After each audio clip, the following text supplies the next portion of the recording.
We've been going through a series over the last couple of months looking at certain verses or passages or stories like today that often are misquoted or misapplied or misunderstood. And so we've looked at a number of really good ones. And I've been really excited about this whole series. And today's story of David and Goliath is probably one you don't think is often misunderstood. I mean, this is a story we've heard from when we were kids, right? This is like on top of Noah and Jesus. Like, this is one of the top ones that you learn, one of the first stories that you learn about. And so in what way do we often misunderstand the story of David and Goliath? And so I don't want to like stand up here and make you think that like I know more than anyone else. I do, but I'm not going to say that. I'm totally joking. Goodness gracious.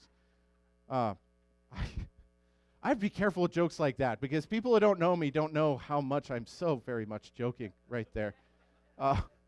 Yeah, I can't, yeah. I won't even go into examples of all the times I've been humiliated in a sermon because I've said something that I've later found out that wasn't even true. Anyway, but all right, focused. Okay, so the story of David and Goliath. Commonly, the way that I've heard this story told, and even the way I've preached it before, I realized like 6 or 7 years ago, I preached on David and Goliath, and I went this route. And basically, the way we interpret the story of David and Goliath is like this.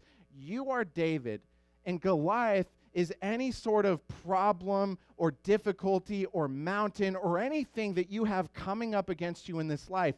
And we say that you can conquer those things if you have the stones of faith and you sling it at that mountain or whatever it is, that difficulty, and you will overcome it. And so, of course, when I preached this, I got excited because there's a verse we're going to read in a minute where it says that the Lord will conquer you and I will kill you and I will cut off your head. That's what David tells Goliath. We don't normally bring up that part when we tell kids about it, but he was very firm, like in telling him exactly what's going to happen. And guess what? The Lord conquered him. David killed him and cut off his head. So like that happened, but I love that verse so much. And so when I preached it like 6 years ago, that was my fill in the blank.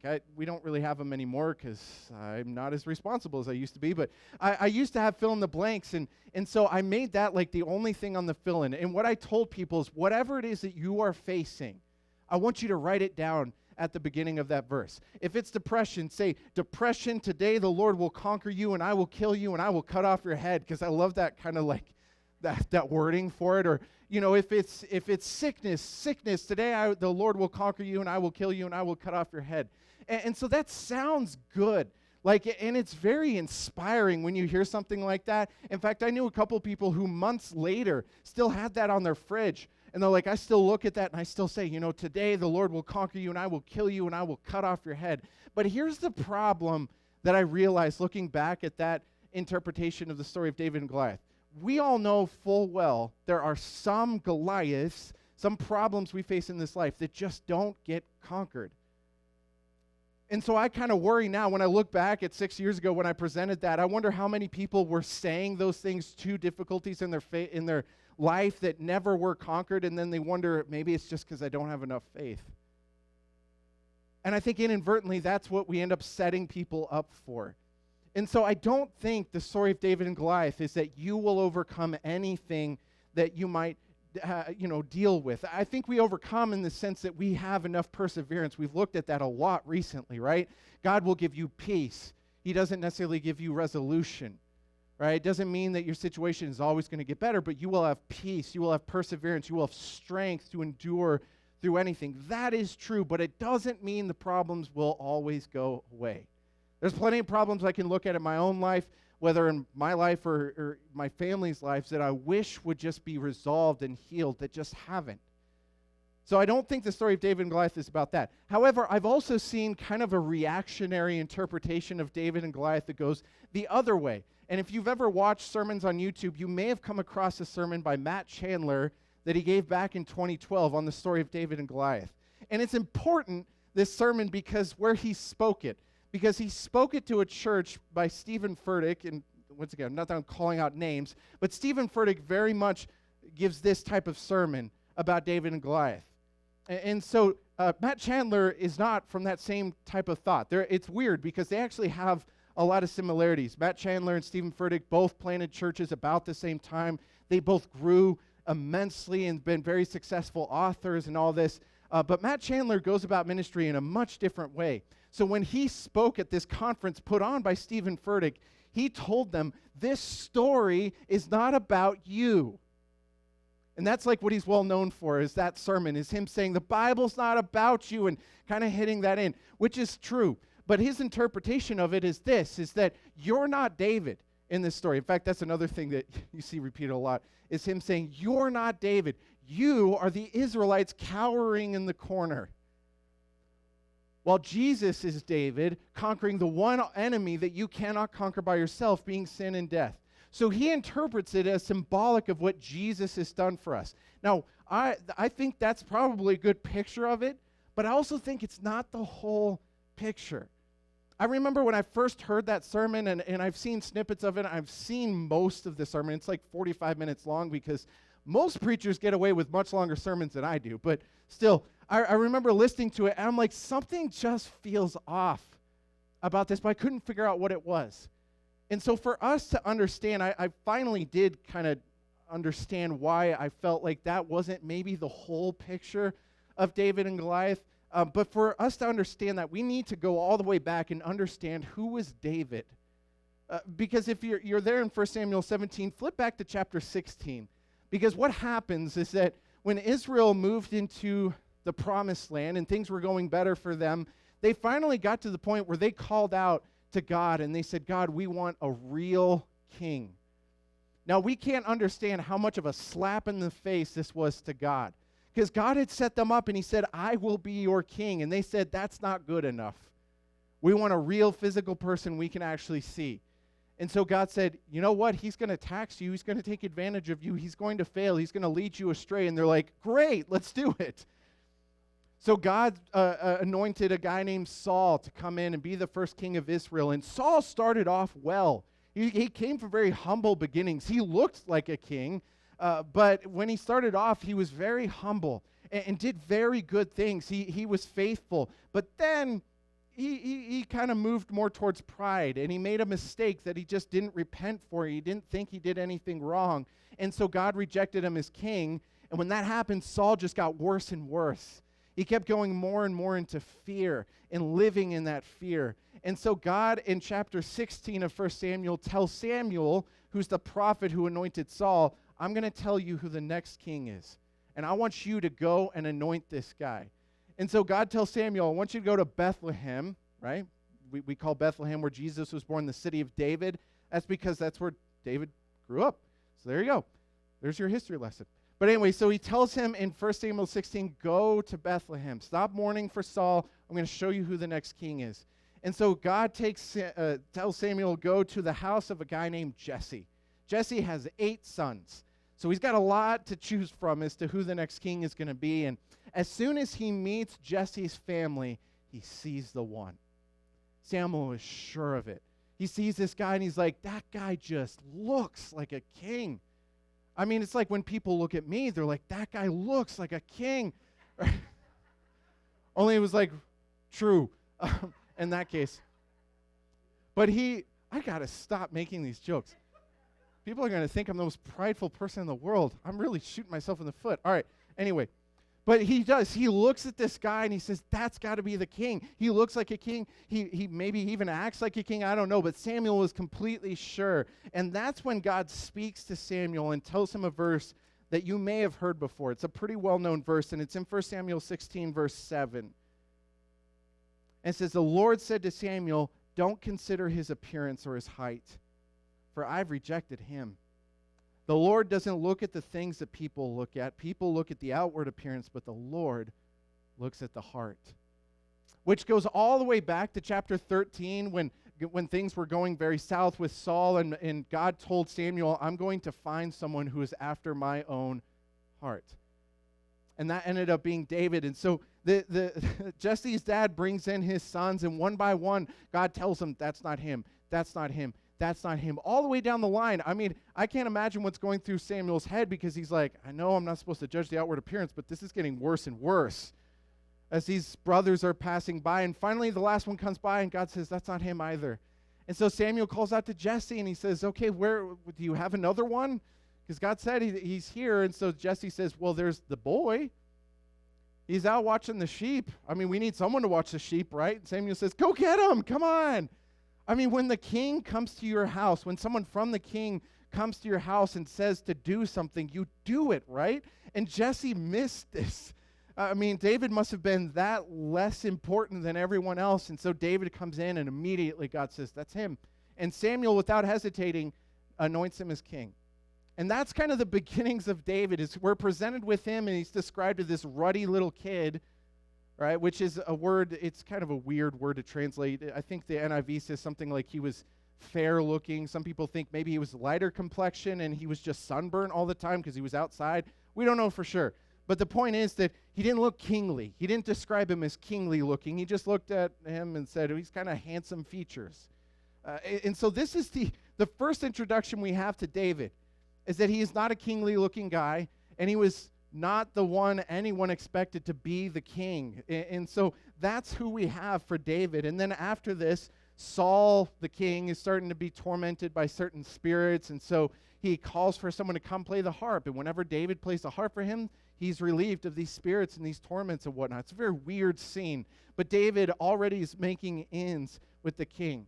So when we get to 1 Samuel 17, we see, like we saw earlier, the massive armies on both sides had kind of come to a standstill. And they're facing each other all the time. And so this is when Goliath is introduced to us. And it's amazing how much information is given to us about Goliath. If you're there in 1 Samuel 17, if you go down to verse 4, it says this: a champion named Goliath, who was from Gath, came out of the Philistine camp. His height was 6 cubits and a span. He had a bronze helmet on his head, and he wore a coat of scale armor of bronze weighing 5,000 shekels. On his legs he wore bronze greaves, and a bronze javelin was slung on his back. His spear shaft was like that of a weaver's rod, and its iron point weighed 600 shekels. His shield bearer went ahead of him. Now, I don't need to break down exactly how heavy all these things is. Just understand, what the author is getting across to us is that he was a presence. When he walked out from the Philistine army, people took notice.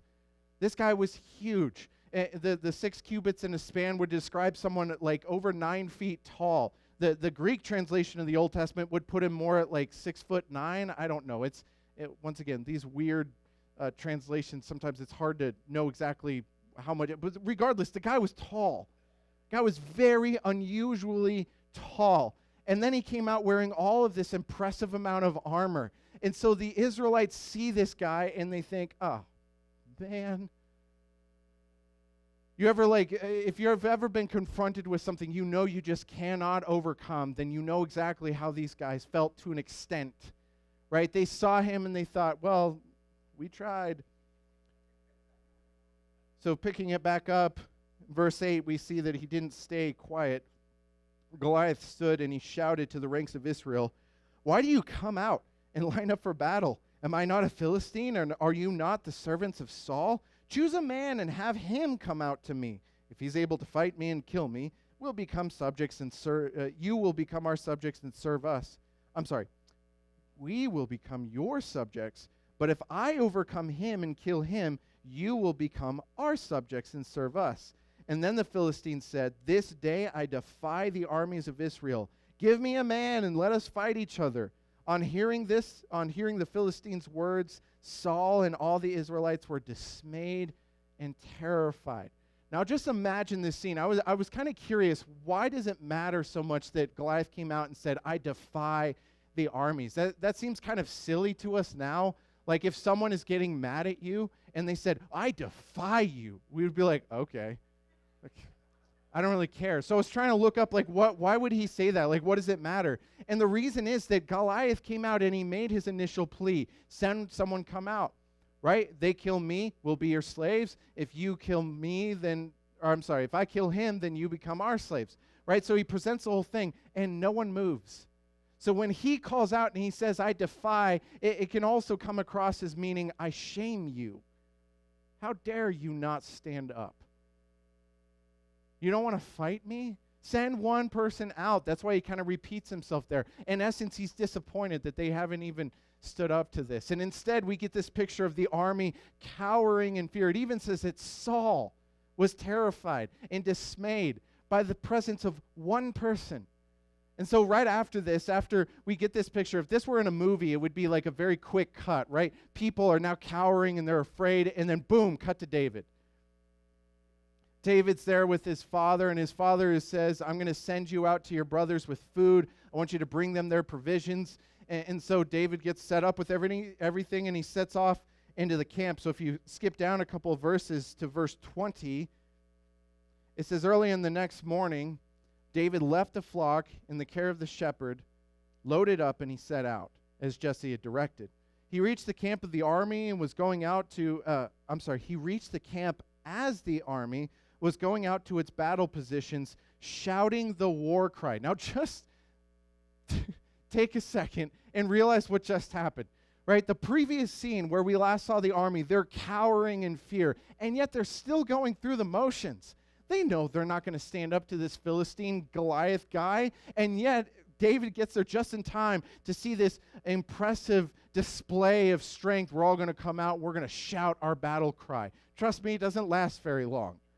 But sometimes we think if we go through the right motions, it's going to be good enough, right? We think if we just go through the right things, we say the right things, we say, do the thing, and then we're going to be taken care of. And that's just a display that means nothing. And so David gets there just in time to see all this. Verse 21, Israel and the Philistines were drawing up their lines facing each other. We're going to stand here, you stand there. David left his things with the keeper of supplies, and he ran to the battle lines, and he asked his brothers how they were. As he was talking to them, Goliath, the Philistine champion from Gath, notice that emphasis, stepped out from his line and shouted his usual defiance, and David heard it. Whenever the Israelites saw the man, they all fled from him in great fear. And that's what I mean. They came out, they drew their battle lines. You guys stand there, we're going to stand here, we're going to give our war cry. And as soon as they see him, they run away. Because it was all a show. And David, I love that it just says David heard it. Even David heard it this time. And yet I imagine David was standing there confused as everyone else was running away. And so verse 21, Israel and the Philistines, whenever it is at 25, thank you. Now the Israelites had been saying, do you see how this man keeps coming out? He comes out to defy Israel. The king will give great wealth to the man who kills him. He'll also give him his daughter in marriage and will exempt his family from taxes in Israel. How no one jumped at that offer, I don't know. Most of us being exempt from taxes would be enough. But he would also get great wealth. And also, it's not just the fact that this guy would get a daughter. He would be able to marry into the royal family. In other words, he said, you will become royalty if you do this. And so David, verse 26, asked the men standing near him, what's going to be done for the man who kills the Philistine and removes this disgrace from Israel? Who is this uncircumcised Philistine that he should defy the armies of the living God? Now just notice something here. This is the first time anyone in the Israelite camp has noticed one thing. God. That's one thing that David saw that no one else was taking note of. Right? Even when Goliath came out, he said, you are the servants of Saul, right? And then David says, who is this? It stands up to the army of God. I think the reason why, like it just said, what'll happen for the person that kills Goliath. I think David heard that and was confused. Like, hold on, repeat that again? Because to David, this is unimaginable that anyone would stand up to the army of God. But then the king is also offering this huge reward, and no one is even taking a chance. No one is standing up, recognizing who we are truly servants of. He doesn't say, who dares defy the army of Saul or the army of Israel. He says the army of the living God. That's one thing they had forgotten. This is the army of God. This is God's people. And this Philistine guy is standing up to him. And so verse 27, they repeated to him what they had been saying, and they told him, this is what will be done for the man who kills him. When Eliab, David's oldest brother, heard him speaking with the men, he burned with anger at him, and he asked, why have you come down here? And with whom did you leave those few sheep in the wilderness? I know how conceited you are and how wicked your heart is. You came down You came down only to watch the battle. Have you ever noticed that fear brings out the worst in people? I remember reading this and thinking, wow, David is an awful person if his brother notices this. And we do sometimes believe it, right? Maybe David did go down there because he just wanted to watch the battle. But notice what Eliab, his oldest brother, said. I know your heart is wicked. No, it wasn't. Remember? When Samuel told God, or when God told Samuel, I don't look at the outward appearance, I look at the heart. He saw in David a heart that was after his own heart. David did not have that deceitful heart. Eliab was just speaking nonsense because he was afraid, like everyone else. And maybe he saw in David someone who wasn't afraid. And my guess is a lot of us have said some of the worst things we've ever said in moments where we're afraid. And maybe you've been hurt most by moments where other people were afraid. Fear does this awful thing to us. And yet there's one light in this whole camp, and it's some young man. So David, I love his response here, and honestly, we could learn something from this when someone is lashing out at us in anger. Notice he doesn't hang around too long. Verse 29, what have I done, said David. Can't I even speak? And then notice, then he turned away to someone else, and he brought up the matter, and the men answered him as before. So notice, David didn't hang around for his brother to keep on berating him. He was like, what? I can't even, whatever. And he just moves on to someone else. Right? That's probably good advice for a lot of us when we're dealing with people who are overwhelmed and dealing with fear or whatnot. So anyway, what David said was overheard and reported to Saul, and the king, Saul, sent for him. So David said to Saul, let no one lose heart on account of this Philistine. Your servant will go and fight him. Notice the humility of David here. He's the only one who is not afraid. He's talking to a king who has a whole army around him who is still afraid, and yet David says, your servant. And the whole time, if you know the story of David after this, as Saul later on tries to kill David out of jealousy, the whole time David maintains that same sense of humility. A couple of times he absolutely spares Saul's life. Why? Because it wasn't his place to kill the king. He maintains that sense of humility. And so Saul replies to him, you're not able to go out against this Philistine and fight him. You're only a young man, and he's been a warrior from his youth. Now, here's one thing that I think we commonly get wrong about the story of David and Goliath, like as kids and even to this day. Oftentimes we think of David as being like 12, and we think that Goliath is like 45 or something. Like we think that he's an old, gruff, I shouldn't say old. Oh, goodness. I'm getting emails about that one. He's an old 31-year-old man. There you go.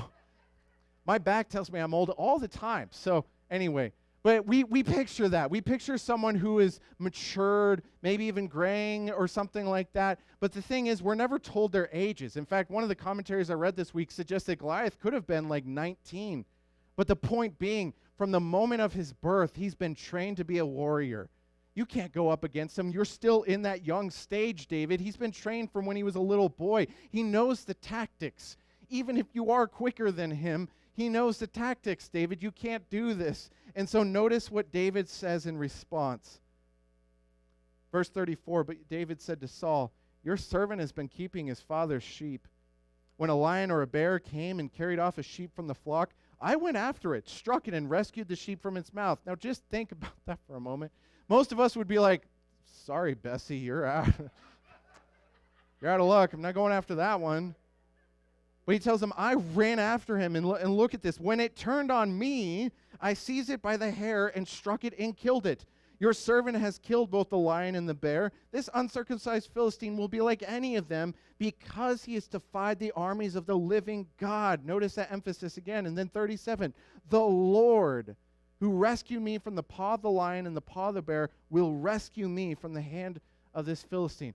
Here's the thing that we get wrong about this. David could not kill the lion and bear by his own strength.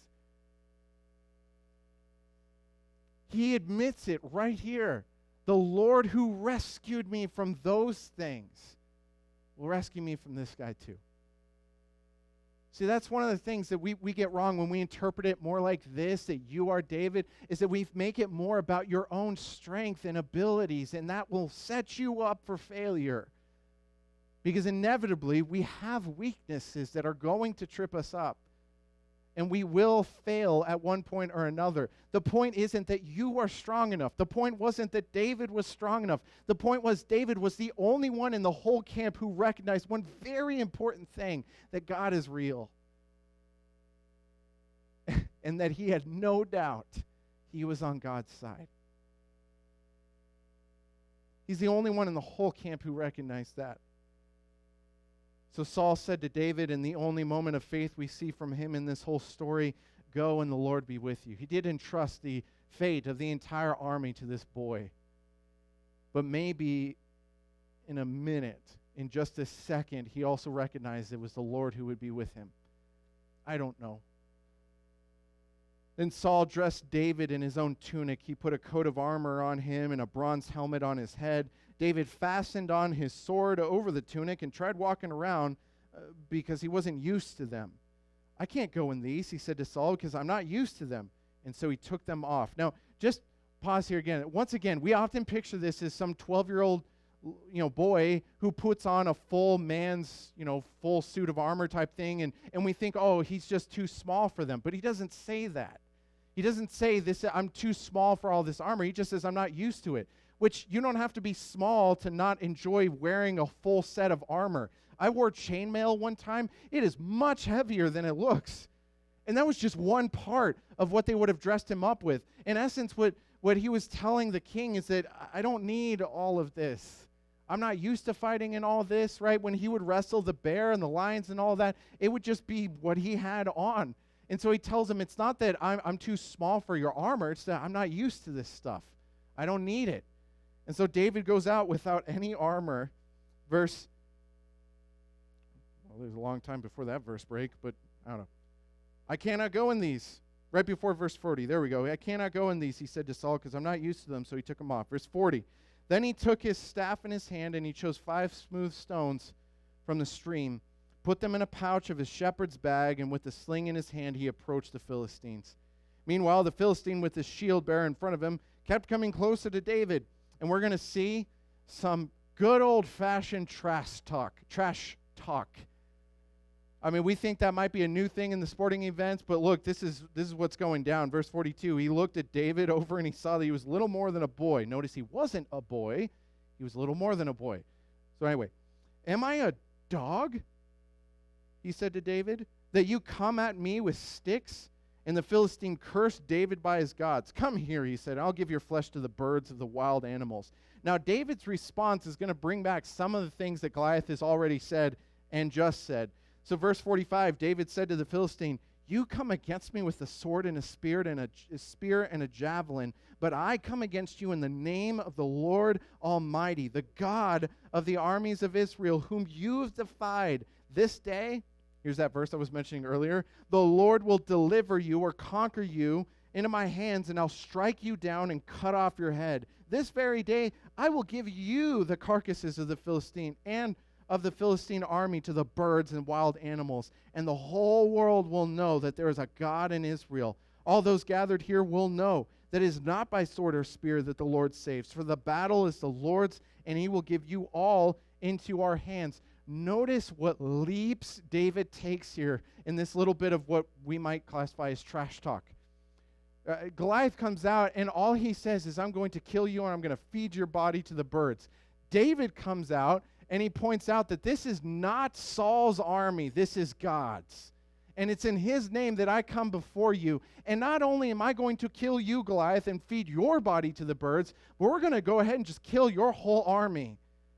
Right? Can you imagine if the Philistines were sitting there watching this take place? Like, really, him?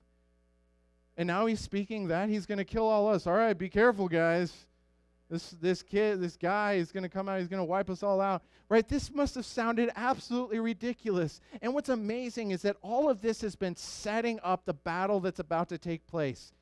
I mean, we had so much information. We have a full paragraph describing what Goliath wore and his weapons. We see this scene where David leaves his dad and he comes in, he's talking with his brothers and the people in the army. We see that scene between David and Saul. All of these things have been very descriptive and leading up to what we're waiting for, this huge battle that's going to take place. And then verse 48, notice this.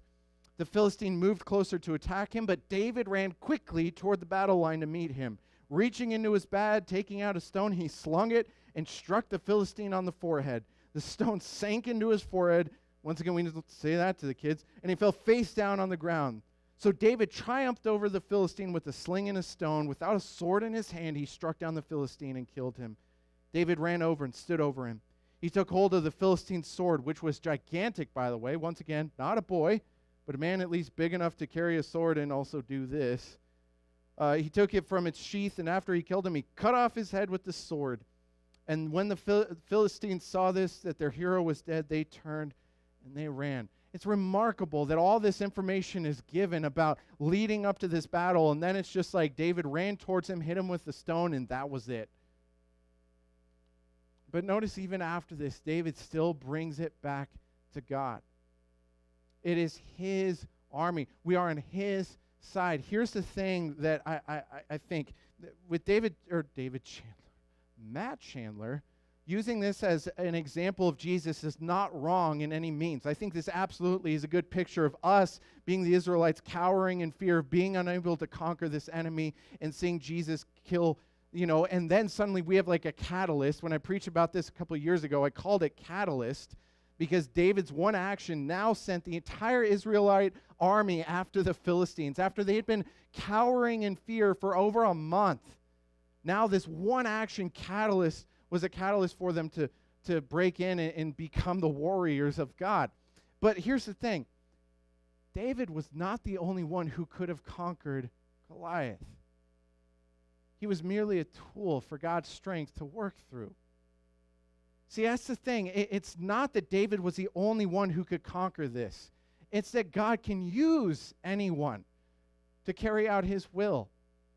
To conquer Goliath was the will of God, and nothing was going to stand in that way. He could use even a shepherd young man to carry this out. That's the point. It's not that any little thing that you have coming your way, or even any big thing coming your way, that you can just sling your stones of faith at it. If you have enough faith, you'll overcome anything. That's not the point. The point is, when you are trying to carry out God's will, nothing can stop you because you're serving God. He can use anyone, even pull a random shepherd boy out of a family that no one had ever heard of before. God can use any of you. I remember a couple of years ago, I was speaking at an area-wide, when we used to do the area-wide little services for Good Friday, and I was talking about how if you were to bump into me in my normal clothes that I wear during the week, my guess is none of you would look at me and be like, oh, there's a nice young pastor, right? Most times people will look at me and be like, oh, I better avoid him. He might try to sell me the marijuana or something. Which has happened before, by the way. I've had people come up and ask me if I have that. So yeah, but I don't reek the presence of a pastor, and that's okay. Because the point isn't that I'm able to do this right now because Mark Thomas is that capable, he can lead and pastor a church. That's not the point. The point is that I serve a God who can use even a person like Mark Thomas to pastor a church. And I'm telling you this morning, the story of David and Goliath doesn't mean you will overcome any difficulties that you face. It will promise that you have the strength to endure. But most importantly, if you are giving your life to the will of God, nothing's going to stand in your way. You know what God has called his church to do? Go, therefore, and make disciples of all nations, baptizing them in the name of the Father, Son, and Holy Spirit, and teaching them everything I've commanded you, and surely I'm with you always to the end of the age. That is the call of the will of God for his church. So many of us feel inadequate. I can't possibly be a part of that call. I am positive that if I were in the crowd with Jesus that day, he would have said, all of you go out except for you. God doesn't do that. Each and every one of you can be used to carry out his will of making disciples for this world. That's why the church exists. It's not so that we get to come here and we get to feel better when we leave. It's a recognition that God has created a new type of army that doesn't use swords and spears and slings anymore, but we have come to this world to bring the message of hope to all people. You can be used for that purpose and will. I don't care what your weaknesses are. In fact, in 2 Corinthians, Paul talks about how he boasts in his weaknesses because, as many of you know the verse, when I am weak, then I am strong. Because God's grace is sufficient for me. You don't have to be an excellent speaker. You don't have to be an excellent singer. You don't have to be an excellent Bible scholar to make a difference in this world, because it's not your strength that will accomplish God's will. In fact, if you are doing things to accomplish God's will by your own strength, then you haven't made it quite far enough. I feel like every single day I'm having to do things that are only by the strength and will of God, and that's awesome. And God's called you to be a part of that. We're going to sing a few songs as we finish up this morning. I want you to take time to remember what Jesus has bought you. That in fact, this is kind of a picture, not fully, but it is kind of a picture of how Jesus was the one to stand up when you wouldn't. How Jesus was able to accomplish something you wouldn't. You couldn't. How Jesus paid with his body and his blood on the cross a debt that you racked up. And he has now bought you and called you to a greater purpose than what we so often trivialize the gospel for. This isn't about you being able to fill your hopes and dreams, but about us fulfilling the will of God. And there's nothing better than that. Let's praise him now.